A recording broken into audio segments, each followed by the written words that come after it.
all our audiences around the world. My name is Bonnie McClafferty. I'm the Director of Food Safety at the Global Alliance for Improved Nutrition and Chief of Party for EatSafe, our host for this webinar. EatSafe is a USAID-sponsored 5-year research and learning program that addresses the intersection of consumers and vendors in markets and their ability to shape the safety of their foods. EatSafe is delighted to be hosting this 4th event in a series of food safety and nutrition webinars.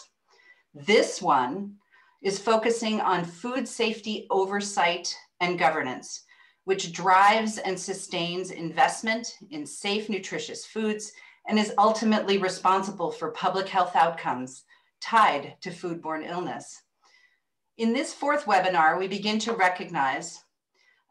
by recognizing that in low and middle income countries, many consumers buy their nutrient-rich foods, such as meat, fish, milk, fresh fruits and vegetables, in traditional, wet, informal markets. And those of us who focus on these sources of diets for many of the world's most nutritionally vulnerable, we can't help but wonder about the governance that is behind them and the sustainable support and decision-making that is being built or not to ensure that these markets, the vendors, and importantly, the consumers who frequent them are empowered to avoid foodborne hazard and illness. Today, we have assembled a group of global experts to discuss food safety governance at the international, regional, and national level, and what is needed and missing to protect the poor and nutritionally vulnerable consumers. In this session, we note that governance is not just governments, and there's an ecosystem for safe foods that is governed by public and private sector actors, by civil society, and again, by the consumer. All will come together during this session. At GAIN, our goal is to improve the consumption of safe and nutritious foods for all people, especially the most vulnerable to malnutrition. We believe if food is unsafe, it cannot be nutritious, and we take this very seriously with our programming and research. If we care about nutrition, we have to care about the safety of our foods we advocate for, and particularly in the environments where the nutritionally vulnerable are sourcing most of those foods, those traditional and often informal markets. You are about to meet a panel of distinguished food safety specialists. Our moderator, Caroline Smith-DeWall, is the Deputy Director for EatSafe at GAIN and a recognized food safety specialist. Prior to joining EatSafe, Caroline served as the U.S. Food and Drug Administration following a long career representing consumers' perspectives on international and national food safety panels, including Codex. Caroline will guide us through our 4th opportunity to explore the linkage between food safety and nutrition with the specific lens of governance. I'm looking forward to the session and the ones that will follow. Until next time, please stay safe and eat safe. Caroline, over to you. Thank you, Bonnie. Good morning and welcome to our webinar on food safety oversight and governance. I joined GAIN last June after working for many years on food safety governance issues in the US, both for governments and for consumer organizations.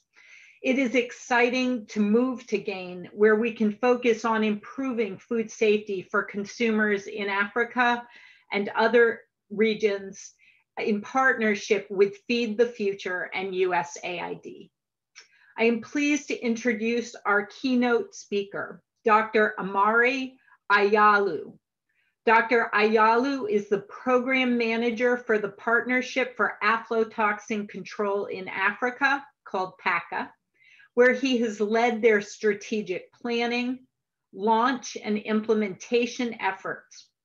He is an expert on efforts to implement the comprehensive Africa Agriculture Development Program standards in African Union countries. These standards contain several important tools for measuring food safety. We welcome Dr. Ayalu.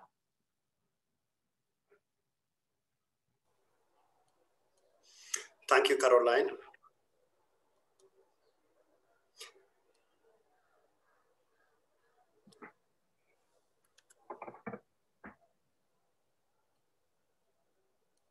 Let me share my screen just a second.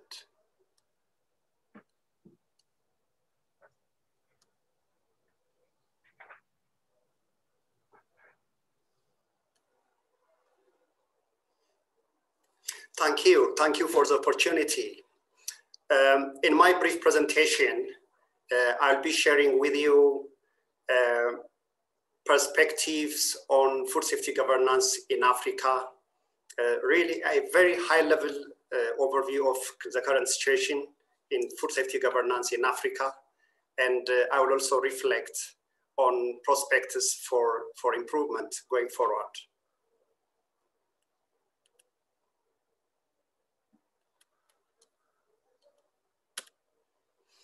First, a brief background. Let's start by having a quick look at the recent, rather at the early history of food safety control in the world, as this might be informative to the discussion that we'll be having today. The history of food safety, actually modern food safety, is relatively short. As recently as the 1900s, just 100 years ago, some developed countries currently with quite intricate food safety systems used to apply what is called caveat emptor, which means this is a Latin for buyer beware. And they used to apply to the sales of nearly all products, to the transactions of all food production, all food products, this principle. So what it means is, actually, the buyer has a responsibility to guarantee the safety of the food.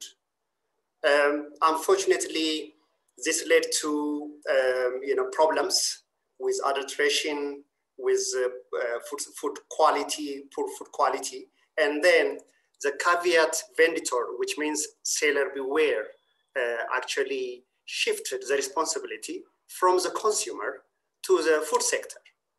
So this actually led to huge improvements in food safety and quality. However, you'll be surprised that until the early 1990s, until we saw actually dramatic food safety incidents like the BSE in Europe and the E. coli outbreak in the US, the food safety systems were not making huge progress. But by then, we saw actually, huge differences in terms of making food safety governance more robust. Well, that said, over the years, food safety governance has actually evolved, and it went through different levels of food safety management.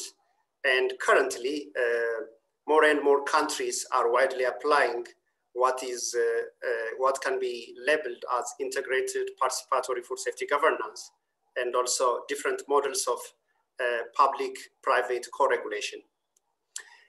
In Africa, food safety is recently receiving, of course, a lot of attention, but I have to tell you, more needs to be done, and our different countries are actually at different stages in terms of food safety management, in terms of ensuring food safety. As Bonnie said at the beginning, governance is bigger than government. This applies actually for any kind of governance. However, I would like to emphasize that, especially from our work in Africa, we have seen that government has such a wide sphere of influence on practically everyone that can contribute to change, to improve food safety. And we have to acknowledge this, the central role of government. And actually governments, especially in low and middle income countries, have to be supported to play this role, to play their actually key role in terms of food safety. Let's have a look at the main components of food safety governance. I feel a good way of doing this will be by comparing good political governance and good food safety governance, because I'm sure many of you, especially those of you who are not familiar with food safety, can easily associate with the left-hand side of this table with the day-to-day activities of administrative governance. So both political governance and food safety governance actually require strong institutions, established systems, some kind of check and balance, incentives, reasons for doing it, and some kind of also enforced measures, and of course the participation of the society. So these actually elements are common to both political or administrative governance, but also food safety governance. So that said, let me take you to look at some of these key elements of food safety governance by using 2019 data from the Africa Food Safety Index. And this will be, I should tell you, very high level, overview, a summary, but I'm sure the information could be useful, of interest to many of you. First of all, the Africa Food Safety Index is structured as a composite index with 3 different indicators. One indicator looks at food safety systems, which is in short looking at country preparedness, country readiness, actually to implement food safety actions and policies. Whereas the other 2, food safety health indicator and food safety trade indicator, are outcome indicators, looking at the outcomes of a well-functioning food safety system. I will not go into the 2 indicators, the outcome indicators. My presentation will be focused on data related to food safety systems. And I'll look at country responses in relation to food safety systems on the different parameters that you see here. So under food safety systems, we tried to track, first of all, policy, legal and institutional frameworks. We also looked at monitoring and surveillance programs, lab infrastructure, and then existence of programs to facilitate compliance to food safety standards. So most of my slides will be to share with you data from 2019 actually efforts on these parameters. In relation to the existence of legal or policy and institutional frameworks on food safety in Africa, for those of you outside Africa, maybe many of you know this, but African Union has 55 member states. So out of these 55 member states, during the first year of the launch of this index, actually 49 countries responded. So 6 countries did not provide any kind of data at all. But on this specific parameter, the response of countries was in terms of the presence of national food safety law, policy or act, that is at least updated in the last 10 years, looking at the entire food chain. 39 countries reported they do have such a policy or law. 10 countries do not have that, and as I said, six countries did not provide any data. When you look at the existence of risk-based food safety standards, our question was for at least 5 priority commodities. So 40 countries have such standards, whereas 9 countries do not have such standards. In terms of the presence of competent regulatory institutions with clear mandates, with coordination mechanisms, 43 countries do have that and 6 do not. We don't know about the other 6. So this was about the policy and institutional framework. In terms of monitoring and surveillance programs in AU member states, on the existence of risk-based coordinated food safety monitoring and surveillance plans on the existence of plans, because this has to be based on actually plans. 32 have such a plan, 15 do not. And epidemiological database for foodborne diseases, looking at prevalence, incidence, severity. 37 have such a database. When the monitoring system catches a risk, does the country have a response system to manage that risk with standard operating procedures, traceability, and record systems?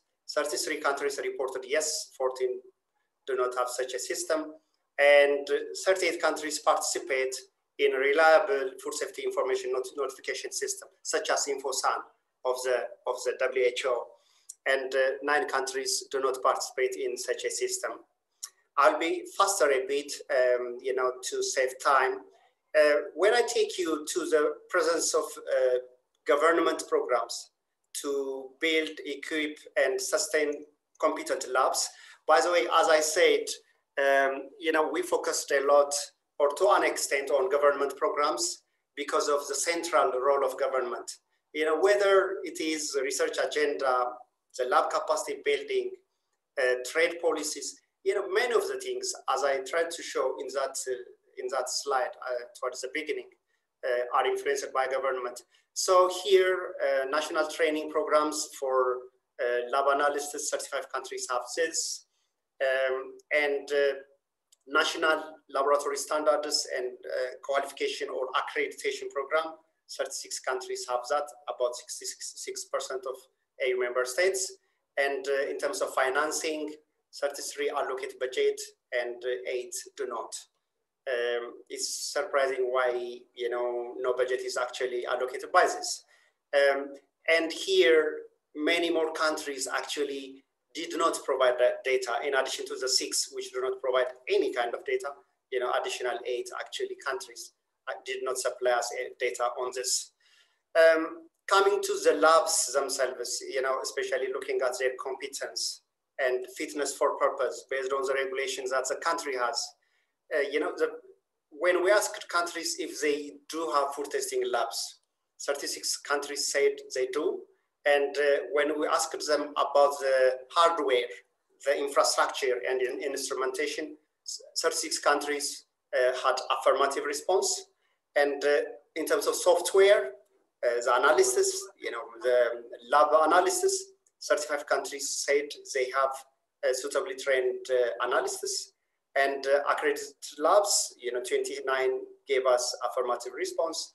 And in terms of participation in proficiency test schemes and interlaboratory comparison, here the response was not as good as the other parameters, or sub-parameters rather.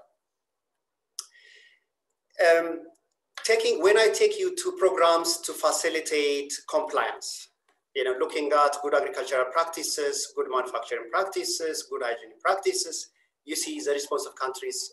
So around 70% of the countries to have actually such programs. Specific to programs looking at HACCP, for example, or incentives to private sector, SMEs, and also quality management systems. This is slightly out of places. This is about lab capacity, but anyway, such lab capacity, these are more specific. So the response was also less affirmative. 41 countries, 42 and 41 actually have such programs. The other is, again, in terms of programs to facilitate compliance. This is about awareness programs, awareness raising activities. So we specifically looked at these elements. We asked them whether they do have workshops or TV, radio programs, national campaigns, billboards. And this is the response that countries gave us. As you could see here, especially this one's national campaign on food safety, not many countries do have that. So what does this data mean? So we tried to look at this in many different ways. For example, we tried to do correlation between the different parameters and whether that is correlated with countries that are doing well and that are not doing well. But on this slide, I'm sharing with you our analysis on what is known as item response theory, which actually showed us that some of the parameters were able to discriminate among countries with poor or very poor food safety system and average ones. But as the country's system is good and very good, you could see the curves actually merging together. The discriminatory ability of these parameters was limited. And the other thing I should mention to you is, especially the food safety systems indicator, it basically has binary scores, yes or no questions, which have their own limitations. But it gave us actually, some idea, highlight as to the food safety situation of, at least the food safety system of African countries.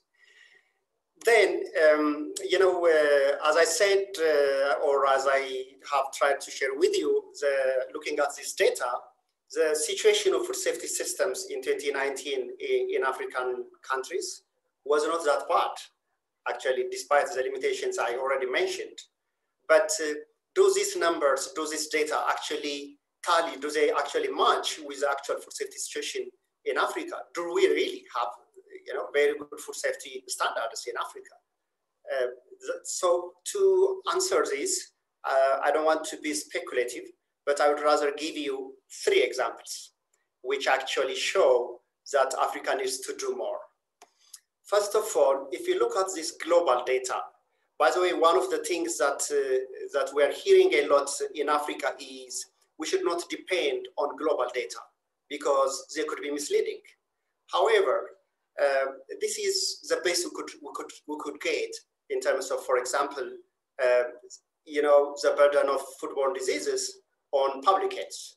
So the WHO 2015 estimate shows that although Africa has only 16% of the global population, it accounts for 1/3 of the mortality due to foodborne diseases. So you could see Africa is disproportionately actually impacted by foodborne illnesses.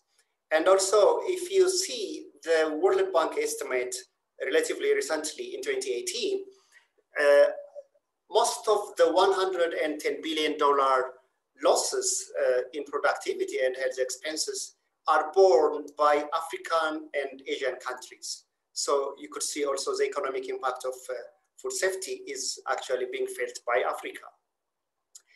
The second example I would like to give you is using a specific food safety hazard, aflatoxin. Actually, this is an area where I work a lot for many years, over 25 years.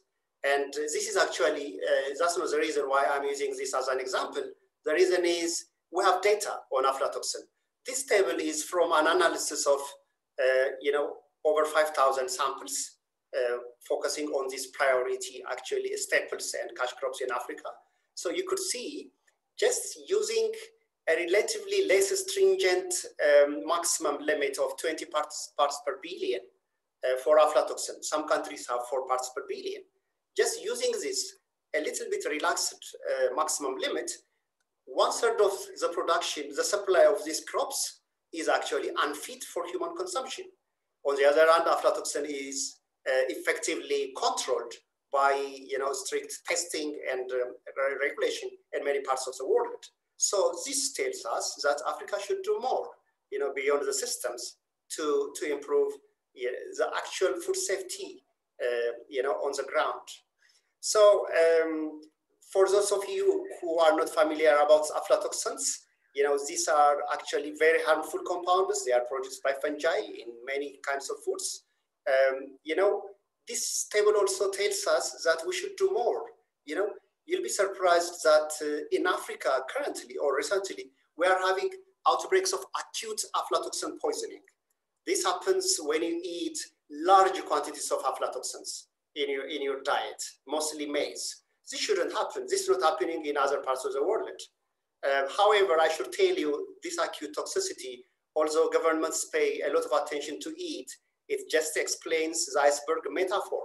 it is not the major problem when it comes to aflatoxins. It is a chronic toxicity, which is a problem for our people because of the liver cancer that it causes. Africa actually accounts for about 40% of the global liver cancer actually statistics. This is also for just 60% population. This is huge, unacceptable.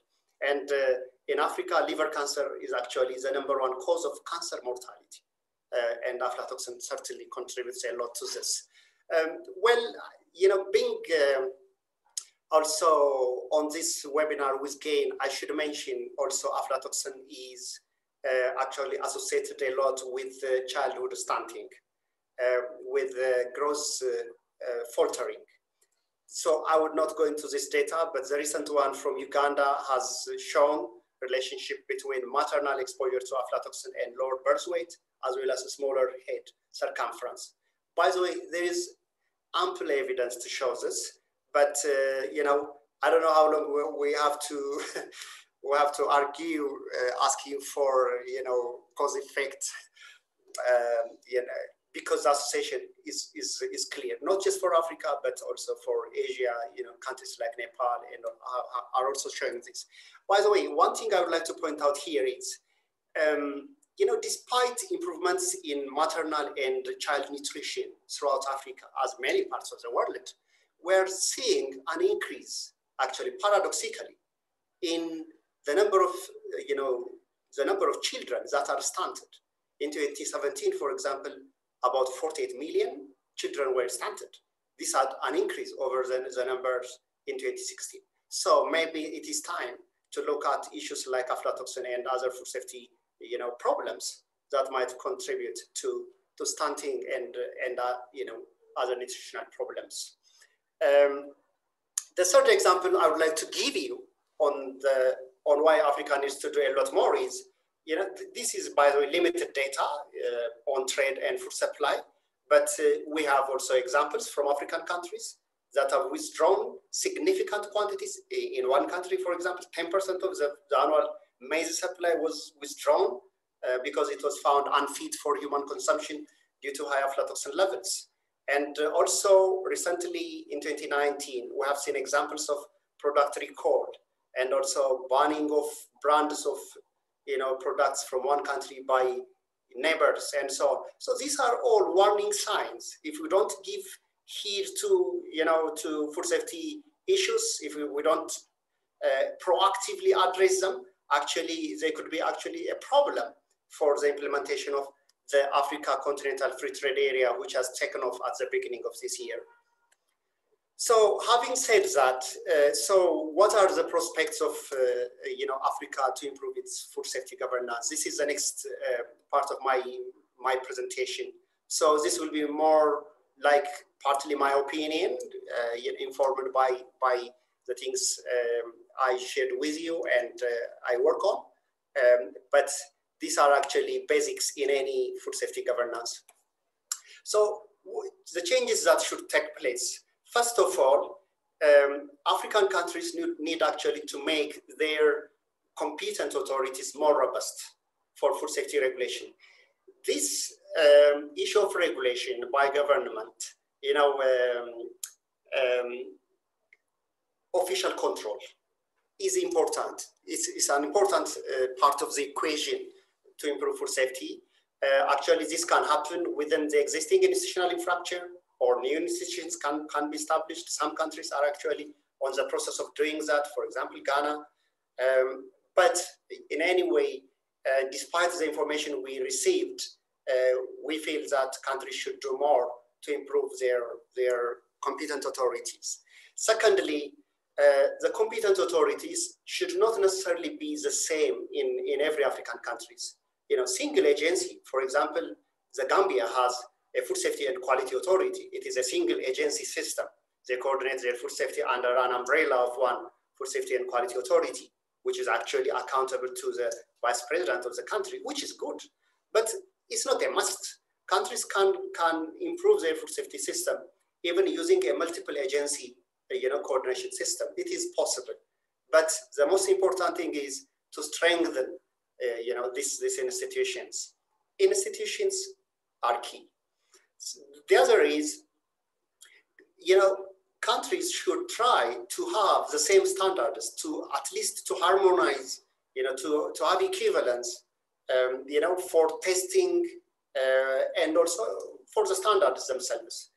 A test that is done in Senegal should be accepted by an importer in Uganda or South Africa or Egypt or Morocco.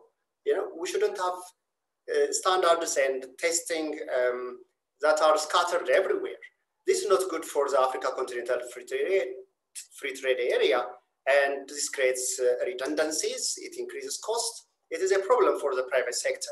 So this is another area. The other thing is data, evidence. We need actually effective national monitoring and surveillance programs to generate credible, homegrown, and locally relevant data. This is crucial for anything we do in food safety, be it to come up with risk-based standards, with policies or actions. This is crucial. So this is how the other parts of the world have actually made progress, and we need actually to work a lot on this. If you ask me, what is the single most important factor to improve food safety in Africa? Probably the next point is that, which is human resources. Actually, that is a game changer. That is actually a huge gap in Africa for implementation of policies, for testing, for generating credible test results. Human resource is important.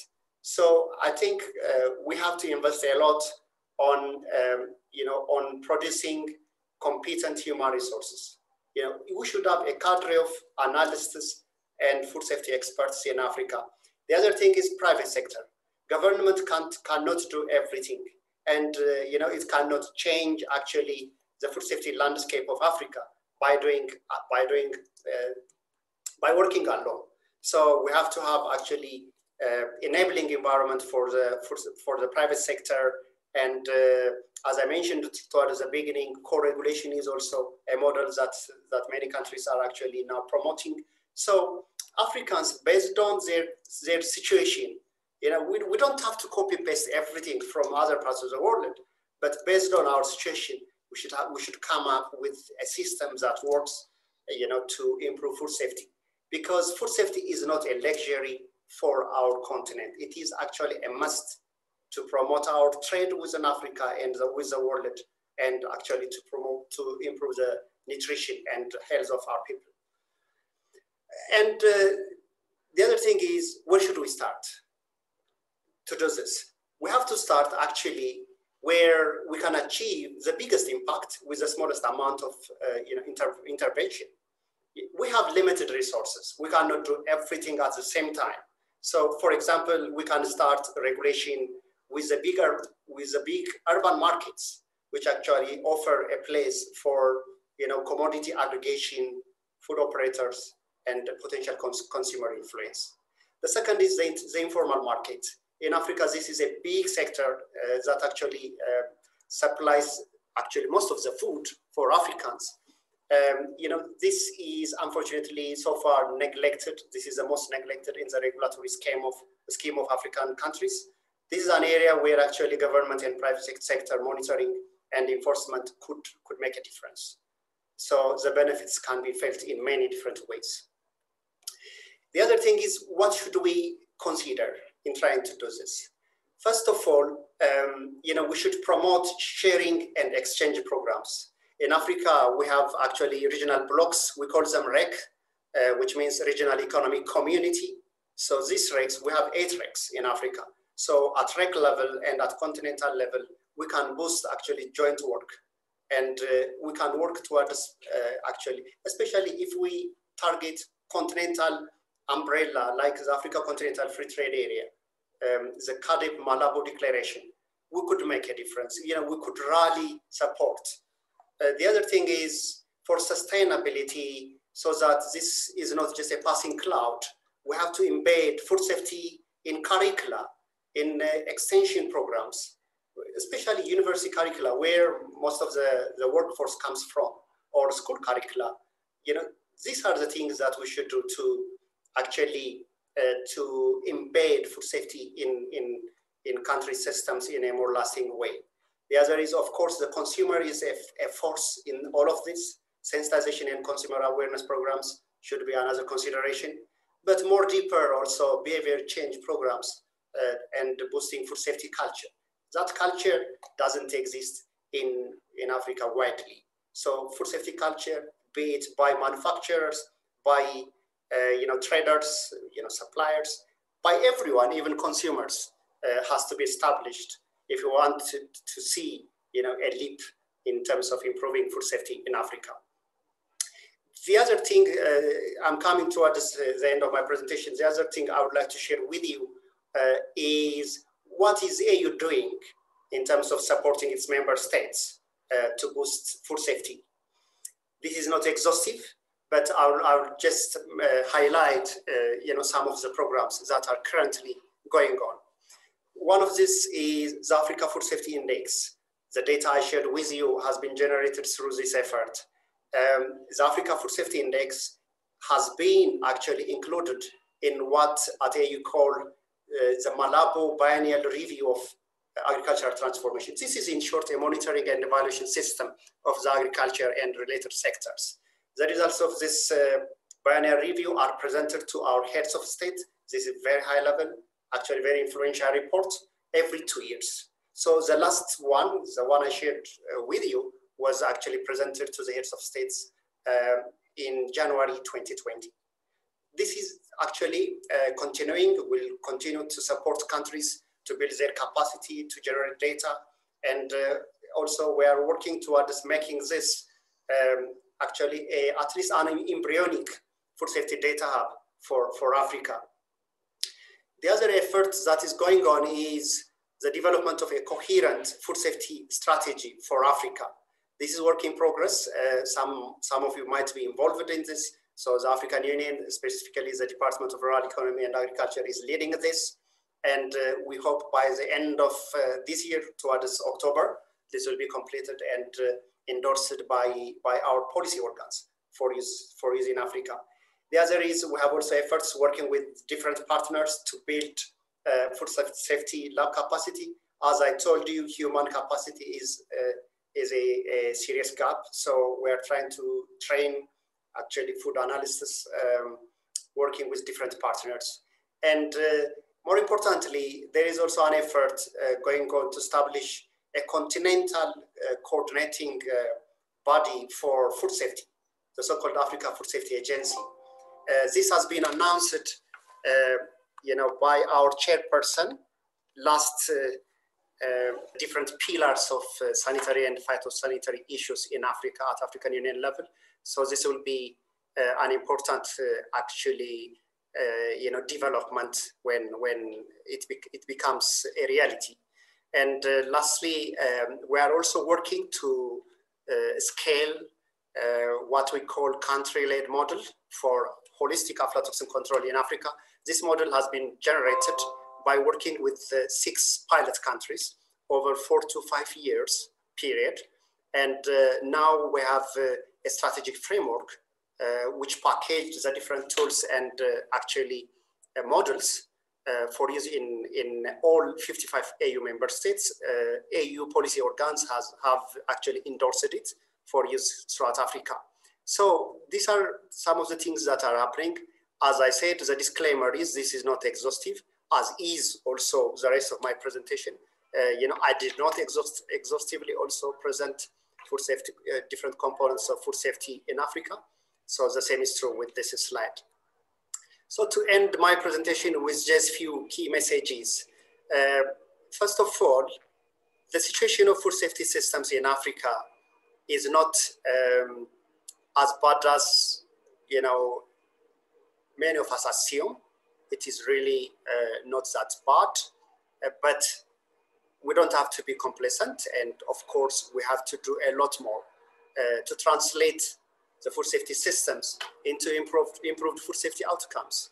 Because the examples I tried to share with you show us the situation of food safety in Africa is not that good. The other thing is, without losing sight of the need for systemic improvements, education programs, building the competence of human resources, could be actually very, very important in Africa. I cannot emphasize this because, you know, I have seen it in different countries, and this is really a challenge, with the exception of few countries. The other is evidence, data.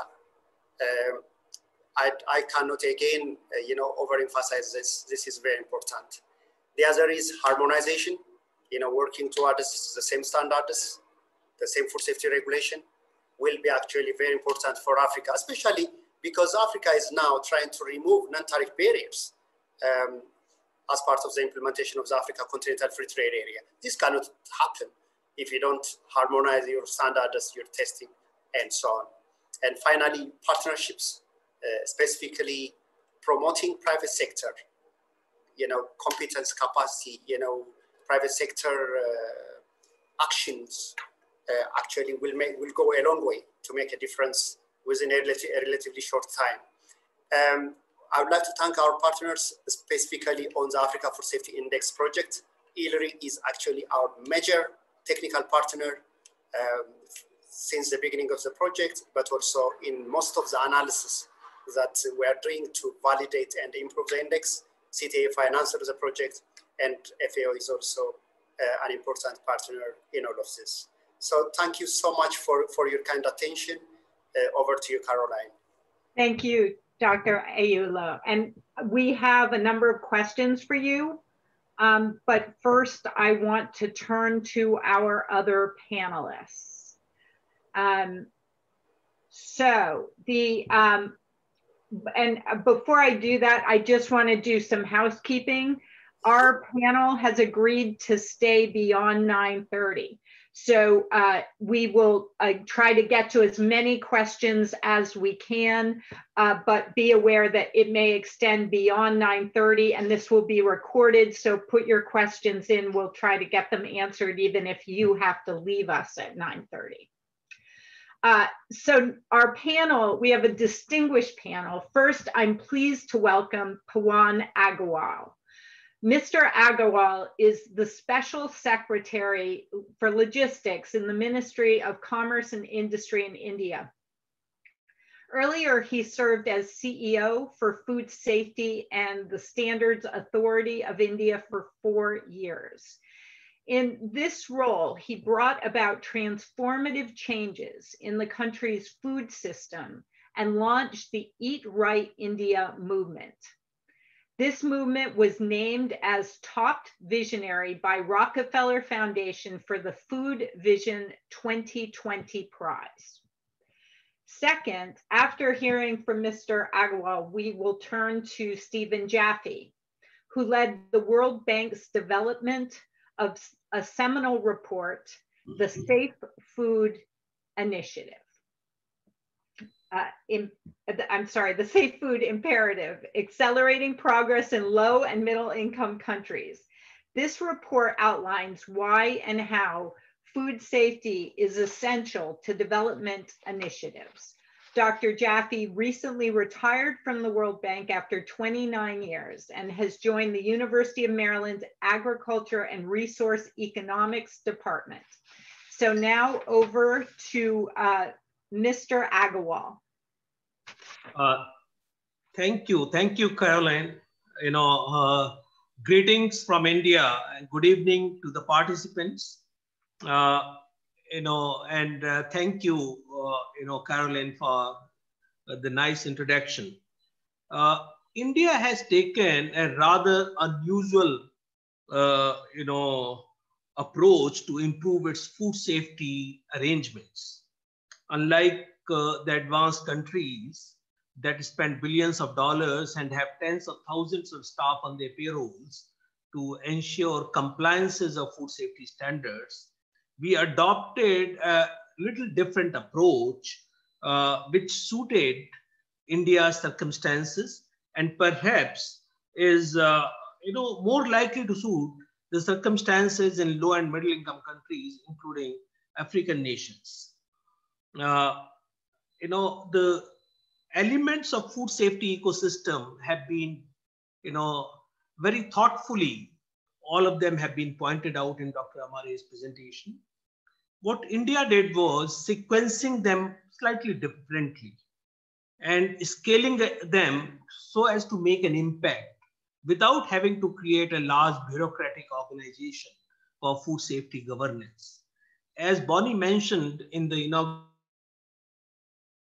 remarks, it is important to create an ecosystem rather than a government for regulating food safety. As Dr. Amari started by buyer's responsibility, seller's responsibility, in fact, it is everyone's responsibility. And that is where the story of India's food safety arrangements begin. It begins with consumers first. If consumers start demanding safe food from businesses, and they're aware of what safe food is and what are the reasons why a food can become unsafe, then I think we get it, and we get it right. Because the vigilant consumer can put pressure on the food businesses to supply safe food. And that is where India's approach is different from many other countries. We started with massive behavioral change initiatives, which impacted the entire ecosystem: food at home, food at school, food in workplace, and food on the go. So wherever you take food, you are able to, as a citizen, you are able to identify what are the reasons for food being unsafe and that whether they are being taken care of or not. You take responsibility as safe food yourselves.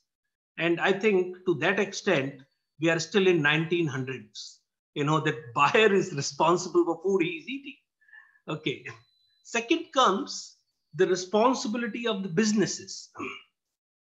And as again, Dr. Amari mentioned, that in low and middle income countries, we have large informal sectors, small and petty food businesses. And there a traditional, regulatory approach will obviously not work because they're not even aware of what are the food safety concerns. So educating them, training them that within your own small businesses, how do you handle food safety risks? How do you take care of the fact that the food that you sell is safe? And let me tell you here, there is complete alignment on what is required by all of us, safe food, and also the intention of the businesses, whether it is small or big businesses.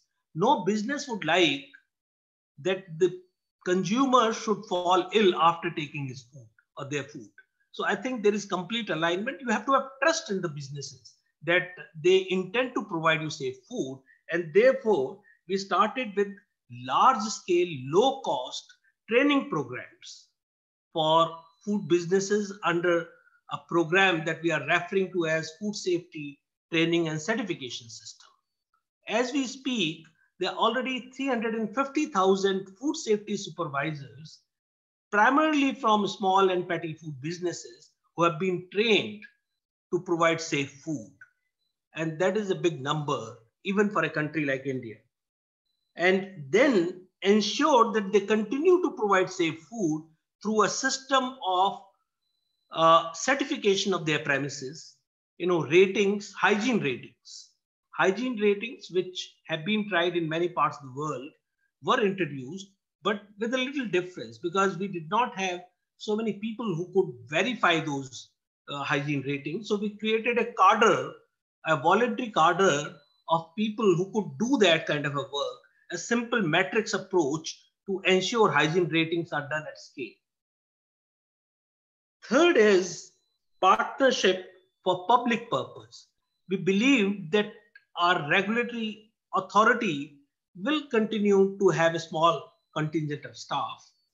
State and center together, a country as big as India has just 4,500 regulatory staff on its payrolls. And they are largely 80% of them are with the state governments, with the provincial governments. National government has a very small contingent of staff that is responsible for food safety.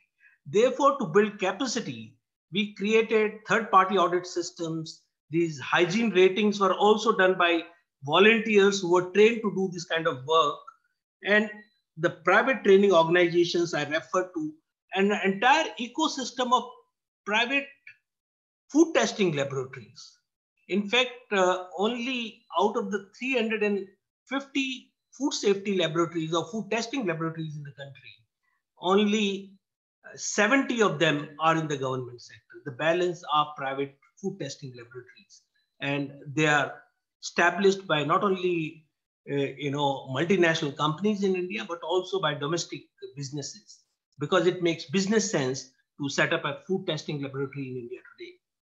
So this is that we built public-private partnership, but with the public purpose, Finally, we felt that food safety taken alone does not enthuse people. So the campaign that Caroline mentioned, we refer to as Eat Right India campaign. And the focus there was to not only work on food safety, but also nutrition, also on sustainable diets. So it has the Eat Right India campaign has 3 legs: safe food, nutritious food, and sustainable diets. And this is the theme that the UN Food System Summit has later this year. So we're working on all the 3 elements, because it is by combining all the 3 elements, the food that we eat not only has to be safe, it has to be nutritious. And when we call it nutritious, it has to have sufficient proteins, fats, dietary fiber, micronutrients, less sugar, salt. I think if the food is not nutritious, it is unsafe for you, and you should not take non-nutritious food. The food has to be good not only for people, but also for planet, and therefore the sustainability comes in. So a more integrated approach helped us to reach out to the citizens much better than if we had only talked about safe food. I think this was where we closed the loop, bringing the food safety, which is our primary concern, at the center of our work, but also focusing on nutrition and sustainable diets, as a part of this overall offering that we had. Food system transformation requires not only a coordinated government effort. I think the Food Safety Authority in India, as a CEO of Food Safety Authority, I was responsible for coordinating with around 20 government ministries. But that is not enough. We were also dealing with the state governments and local governments. But what is required is to adopt a whole of society approach. How do we engage other societal actors, civil society organizations, consumer organizations in our efforts to create a demand for safe food, and also put pressure on businesses so that they supply safe food, and build regulatory capacity, which is not command and control kind of an arrangement, but by way of nudging businesses, by building their capacities. And that has been the system that has been established in India. I'm very happy to share that the system is working. I left the organization a year ago, and the Eat Right India campaign has only grown since then. The systems that were established in India in terms of a different approach and a different regulatory approach to food safety governance continues and grows in India. That provides a very good model for many other countries around the world, an inexpensive model to ensure food safety, but also ensure that people demand and consume nutritious food. They demand and eat sustainable diets. So I'll close here. Thank you very much, and I'll hand over to Steve. Thank you, and hello to everyone. I'm fascinated by this Indian experience, and I think all of us should be watching it closely and seeing what the Indians learn about what types of initiatives are working, what are less working, because I think this has the potential to transform the way we go about thinking about development assistance and food safety. I'm going to be quite brief. Basically, turning back to sort of Africa, food safety has been on the development agenda for Africa for quite some time, but this has been predominantly in relation to trade and international market access. And a lot of progress has been made on that front. We see border rejections, and alerts in Europe for African consignments declining in relative terms. And Africa's trade in higher value food safety sensitive commodities has increased fivefold since 2000. So this is a real success story. If we turn to the domestic food safety situation, I think the situation is quite different. And we don't know how this is going to play out at this stage. Until recently, this has attracted little policy attention and even less public investment. We see emerging pockets of capacity in government, private sector, and civil society organizations, but not yet a fully effective system of food safety governance. You know, we see some specific examples of this. The World Organization of Animal Health, they do detailed assessments of veterinary services, and in the areas that relate to food safety, between only 10 and 25% of African countries have capacities that are deemed adequate given the prevailing level of risk. Only recently have policymakers begun to understand both the public health imperative and the commercial imperative in investing in domestic food safety capacity. And on these matters, our evidence base is improving, yet still relatively shallow.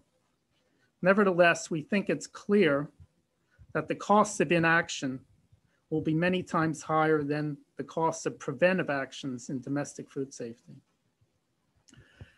Colleagues and I have estimated that the economic costs of unsafe food within Africa already amount to about $24 billion a year. This is something like 40 to 50 times the direct and indirect costs of unsafe food for Africa's trade. This is similar to Amari's sort of iceberg metaphor, right? At the top, we have highly visible, yet comparatively modest impacts on extra-regional trade. And these are brought to the attention of policymakers and development partners. Yet below the surface, we have huge and largely unmeasured costs obscured in the domestic setting, with the most affected by these costs being people that have very little influence over policy.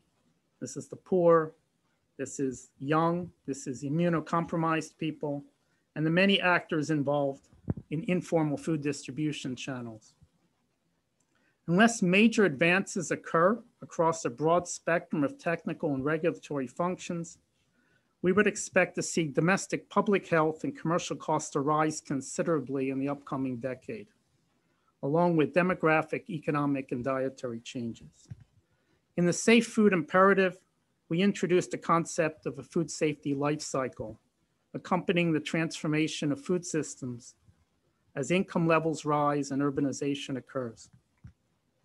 In that life cycle, many lower middle income countries are experiencing rising costs as prevailing capacities are overwhelmed by emerging and increasingly complex food safety problems.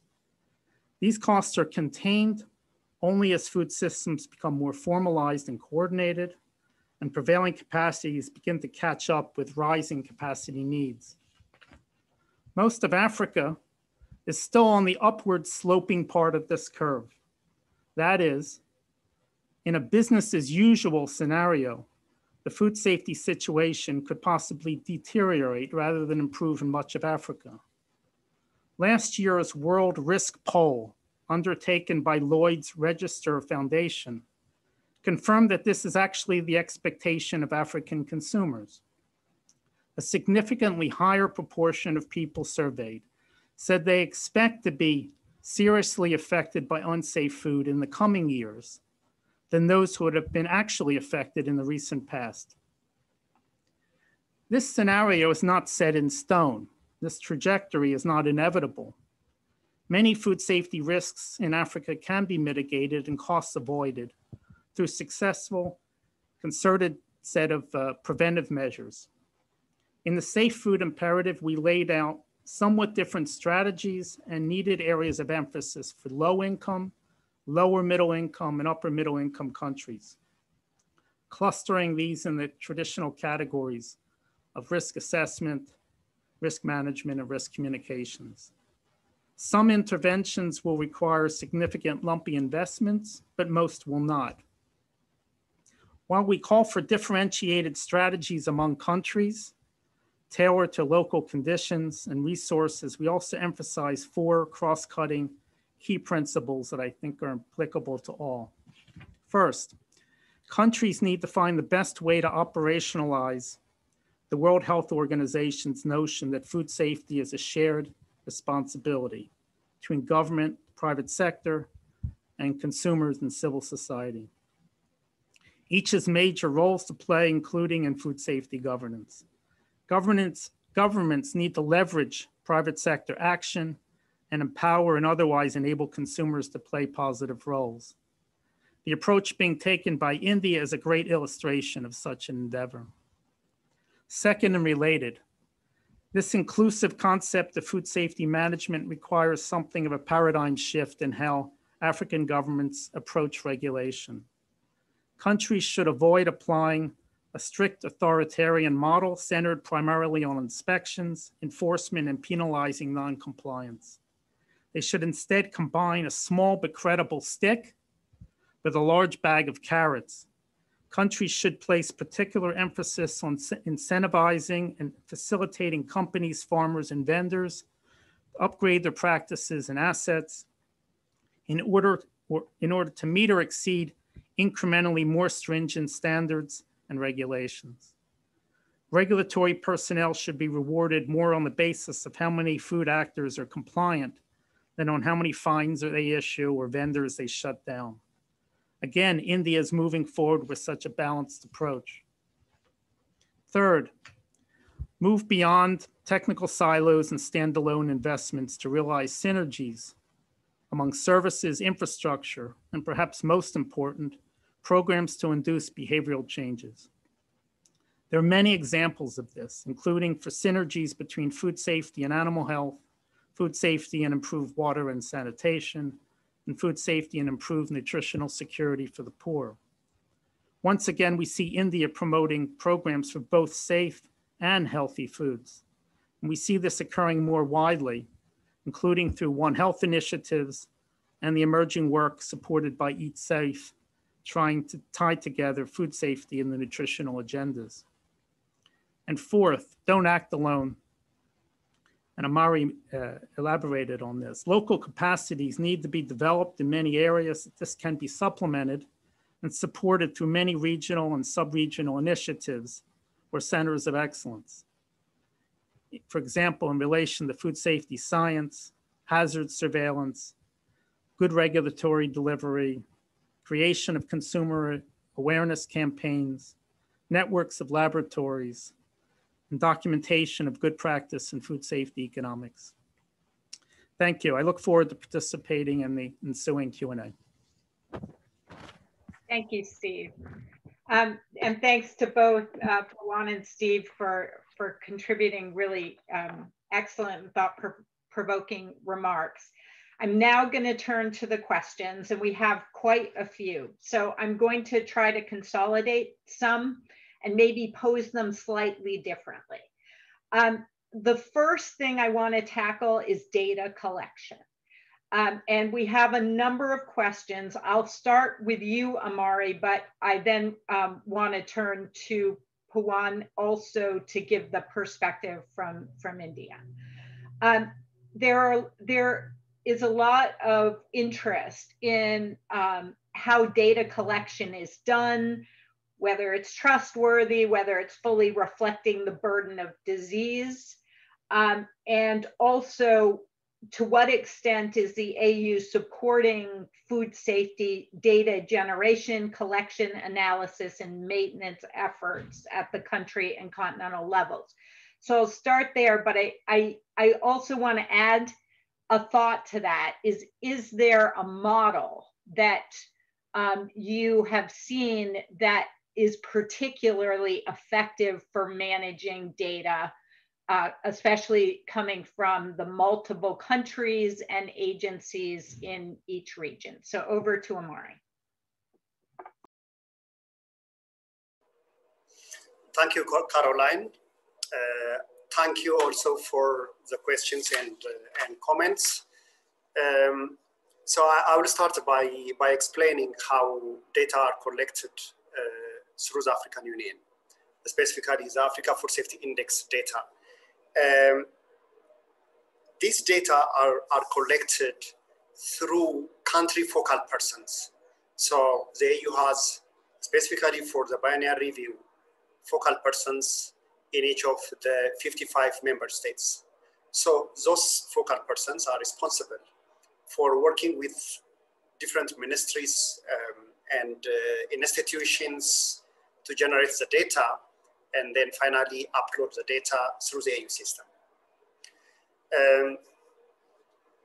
Well, in terms of support, so the kinds of support that EU does provide include, first of all, training, training of country data owners, data collectors, and the focal persons, so that they understand the whole scheme of this biennial review, including the Africa Food Safety Index. And then the other thing is we also provide support need-based by deploying experts to some countries which need that. So specifically on the Africa Food Safety Index, we have a network of experts. So those experts were actually trained specifically on AFSIS separate to the AU level training. And they actually were instrumental in providing support to countries that needed it. Also, you have to link, for example, the Food Safety Index is not necessarily an agriculture data. So we have to link agriculture and health, for example, CADEP focal persons and Codex focal points. We have to link them. By the way, we have also trained Codex focal persons from the countries. So most of the support from AU is coming in the form of training and deployment of experts. Otherwise, the data collection itself has to be ingrained in the government systems of the countries themselves. On the trustworthiness of the data, we have different mechanisms for validating the data at the country level, at the REC level. At the country level, for example, stakeholders validate the data, they sit in the same room and try to validate the data. At regional economic communities level, also data undergoes validation, and the AU finally also checks quality. Is there a room for improvement? Of course. By the way, I don't think you can ever measure the truth. You try only to approach as closely as possible through credible data. So that is it.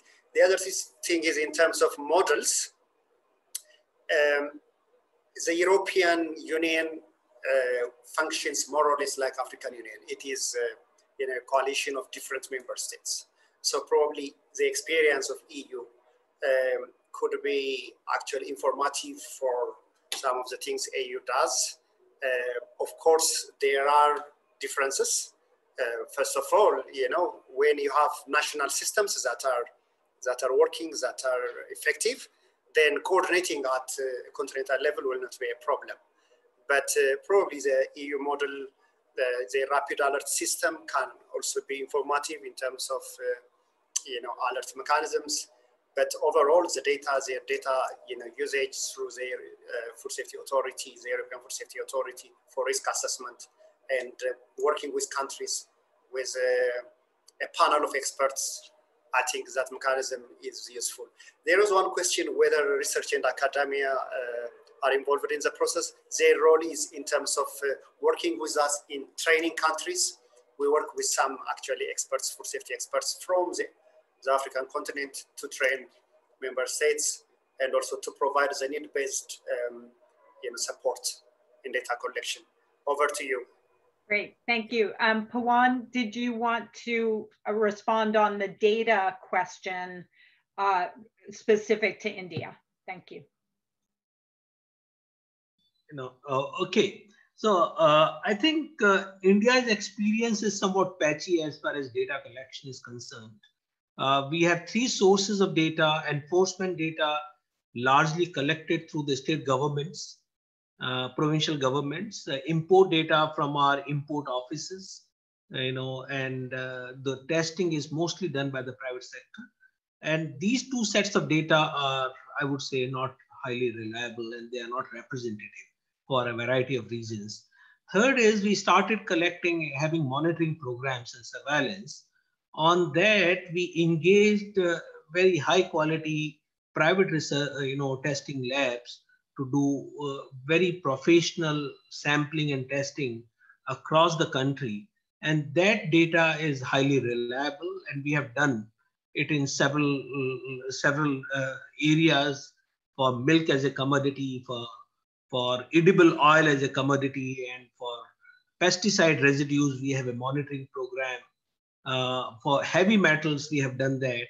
And that data is reasonably reliable. But I think India has to go a long way in improving its monitoring and data collection system, particularly for risk assessment as we move forward. Thank you. Thank you. Okay, so our next set of questions has to do with government infrastructure. And as we at EatSafe have observed, the country that we're currently working in, food safety responsibilities are spread all over the government. And that's not unique to low and middle income countries. It's also frequently the case in all kinds of countries. So it's got a health component, it's got an agriculture component, and nutrition. So my question is, and I think we'll start with, let's start with Amari and Pawan, but also get to Steve on this question. Is there a model that you're seeing that's more effective in terms of government structures? Where should the policy for food safety sit, for example? And what type of coordination mechanisms are working well in your country or region? And then a specific question for Steve. Can you provide an example of a One Health approach that's also working, and would you recommend that? So over to Amari to start these answers. Thanks again. So in terms of a system that works well, as I said during my presentation, there is no one-size-fits-all kind of approach when it comes to food safety management. So a country can choose to have a single agency. The example I gave is the Gambia Food Safety and Quality Authority. I think Ghana is also coming up with one. We have participants from Ghana who could tell us maybe in the chat. That is one. The other is countries also can have multiple agencies. For example, the standard setting can sit with trade, or the monitoring and surveillance can sit with public health. The agriculture products control can sit with agriculture, as long as they have a coordination mechanism. For example, interministerial coordination committee. And as long as the country has clarified the mandates of those different institutions, this could also work. So it's not that every country should come up with a single agency model, that they should establish a food safety authority by tomorrow, because it's not practical and it can't happen. However, the single agency approach, for example, the Food Safety and Quality Authority of the Gambia. Gambia used to be one of PACA's pilot countries, one of the 6, and we had the privilege to work with them very closely. That agency, the Gambia Quality and Food Safety and Quality Authority, is actually accountable to the Vice President, very high level. So that gives the authority actually the power to coordinate among different ministries. If you have a standards authority within Ministry of Trade, then to work with an institute under the Ministry of Health or Ministry of Agric, they'll find it very difficult. However, when you have also single agency, it could be big, it could be amorphous if you are not careful, and budget could be a problem. For example, in the case of the Gambia, this authority delegates actually some of the functions to different ministries. So that gives it actually, the tool not to be too amorphous or too big. Maybe let me stop here and maybe Paul can chip.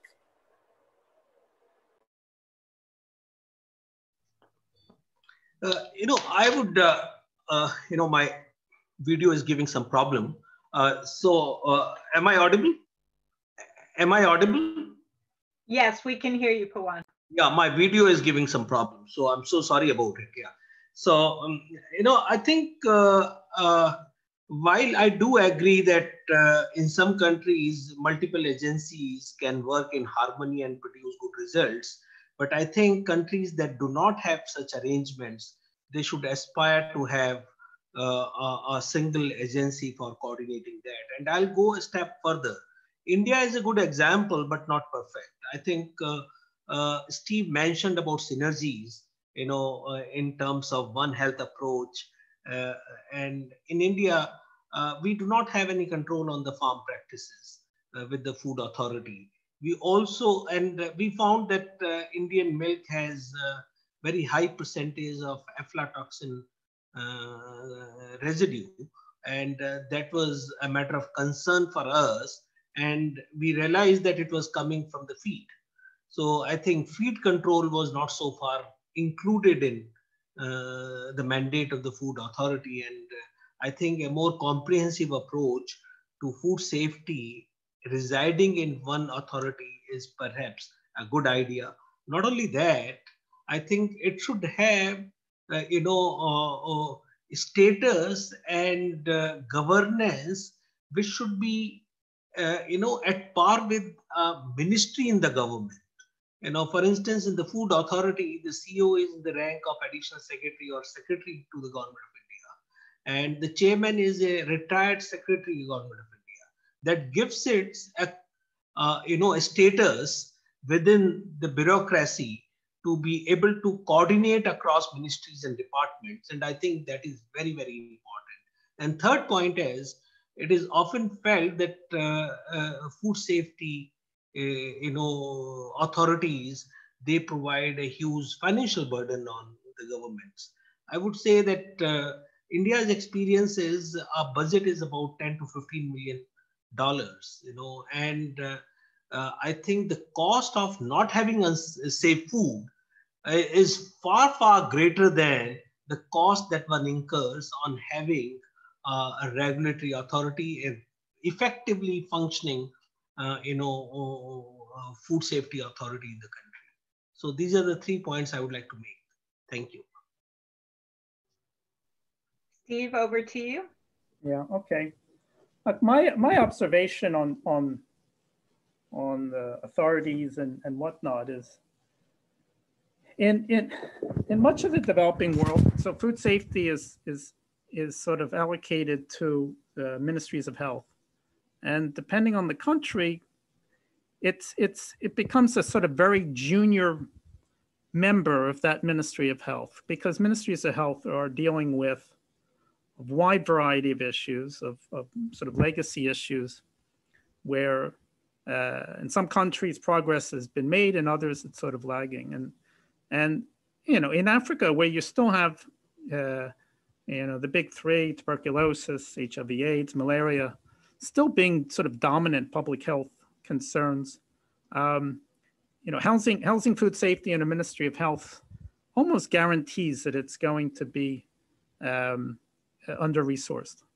Housing in the Ministry of Agriculture, it really depends where your hazards are. Again, if a lot of your hazards are drawn from primary production, whether it's the irrigation water or it's the zoonoses or whatever, then maybe they can tackle it and they'll have it high on the agenda. If a lot of the food safety risks really derive from hygiene and practices beyond the farm gate, then it's not going to get attended to. So I think Amari's right in the sense that it's in the early stages of development of capacity. One's really looking at coordination mechanisms where each ministry, agency does the functions that they can do.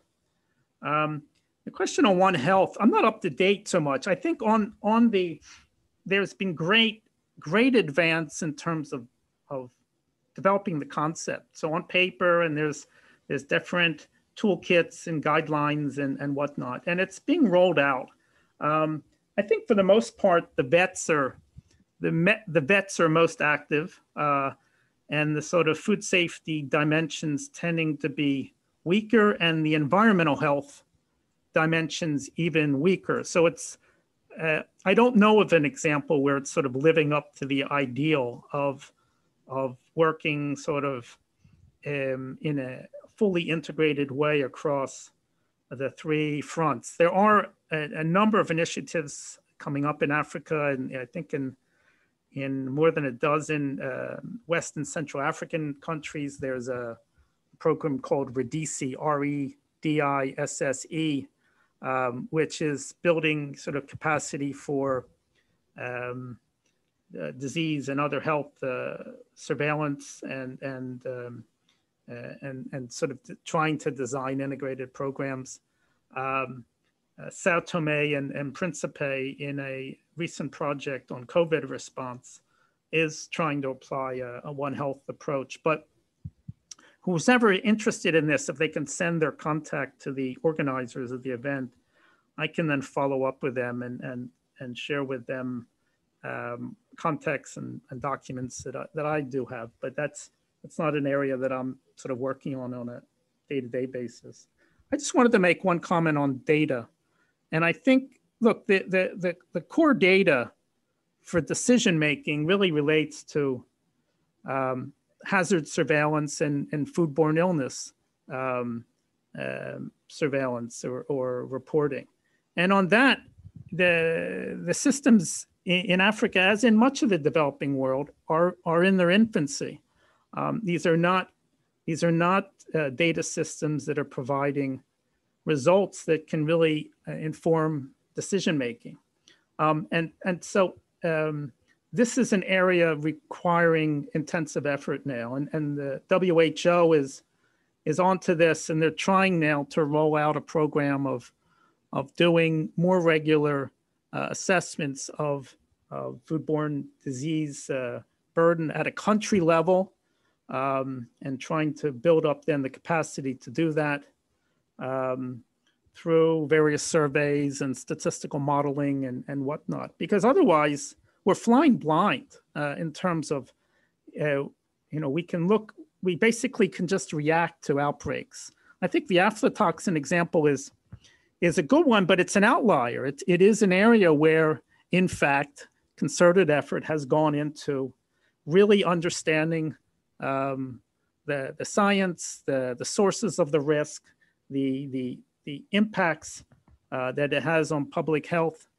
But I don't know that we have that on almost any other issue in Africa until we have a major outbreak that is making large numbers of people sick or killing them. And then we sort of come in and we put out the fire and we gather the data. So we're looking in the rearview mirror there. One other thing on data, as we begin to get capacity for data gathering, things are going to appear to be getting worse because we're going to be shining a light on things that are right now don't have light cast on them. And so we're going to be, it's going to appear as we build capacity in food safety oversight that suddenly we're reporting more illnesses, more deaths, because we weren't finding and we weren't counting them before. And so the public has to be informed about this ahead of time. This is part of the engagement with the consuming public and certainly with the media in terms of how they report on surveys and analyses that are done. This otherwise it becomes extremely sort of sensitive. And then there's no transparency because surveys are done and there's no will to make them public because it's the fear of how the public will interpret that, how the media will spin the story. And so, you know, then we gather data and then it's sitting in pockets and it's not really being able to be used by practitioners and by scientists and et cetera. So I think this is an extremely big area. Thank you. And in fact, that point is well taken. In the US, in fact, we saw an increase in reporting of outbreaks once our surveillance system improved. I'm going to turn, we have so many excellent questions and not enough time. I am going to turn to Dr. Ayalu to make our closing comments, but to challenge you, I want to give you two of the questions and see if you can squeeze them in. One is on, are there ways that the AU food safety agencies can make the case to their governments for sufficient funding and budgets for food safety programs? So that's one challenging question. And the second is, given that most of the food safety initiatives are in the formal sector, is there a strategy in the AU to consider the informal sector? So over to you, Dr. Amari, to hopefully answer some of those as part of your closing, and we will plan to end in about 3 minutes. Thank you.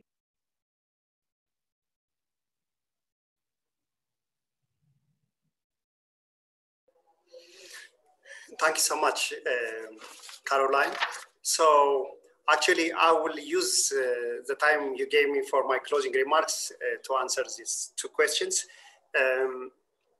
So whether the Africa Food Safety Agency will help to make a case with countries for more funding and prioritization, my answer is I would hope so. From the experience we have with the African Union Inter-Africa Bureau for Animal Resources, which is based in Nairobi. This is a technical, a specialized technical organization of the AU. The Africa Food Safety Agency is supposed to be similar to AU IBAR, similar to this specialized technical organization. And although the main outcome I would think would be in terms of better coordination, in terms of more prioritization, in terms of leading the continent towards more harmonization and so on. But I think there's a very fact that we have an agency at the continental level coordinating food safety will be on itself, I think, an incentive for countries to invest more in food safety. There is also a peer pressure within Africa. Countries work with each other, they support each other, but also there is also some kind of benchmarking. So I think that in my opinion, would be one of the outcomes from this agency, when established, of course. On the informal market, my answer is there is no strategy that I'm aware of to support the informal sector as a whole, specifically on aflatoxin control, working with some of our pilot countries. As I said already, we had 6 pilot countries with whom we worked for about 5 years until the end of 2019, 2020. So working with some of them, we tried to come up with a model actually for regulatory enforcement in the informal market, in the informal sector, focusing on aflatoxins. Unfortunately, that model didn't take off. The piloting phase ended before we could implement it, we could test it. But basically, in my view, especially to regulate the informal market, we don't need to police, the informal market, the suppliers, the producers. You don't have to test everything. But from the work we have done, from the analysis we have done, if we could come up with a regulatory system that is well publicized, that you publicize really widely and intensively with the users, with the producers, the marketers, and so on. And then you combine that with spot checking, limited spot checking. And then instead of penalties, if you just encourage, the players who actually are compliant, it might be possible, especially if this is combined with the linkage to premium markets. Unfortunately, it is not possible to get a big margin for food safety, even if that is rather very thin margin for price. It might encourage, the producers, the aggregators, and eventually the marketers of the informal sector to improve their food safety. So that said, let me end by thanking the organizers, again, EatSafe, for giving me this opportunity. And I have seen a lot of excellent questions in the chat box. I'll try my best to answer some of them. And thank you so much. I appreciate it. Bye-bye. Thank you so much, Dr. Amari, and also to Stephen Jaffe and Pawan Agarwal. And we look forward to hosting another EatSafe webinar. We haven't gotten it organized yet, but we will let everyone know. Thank you for being so generous with your time. Take care. Thank you.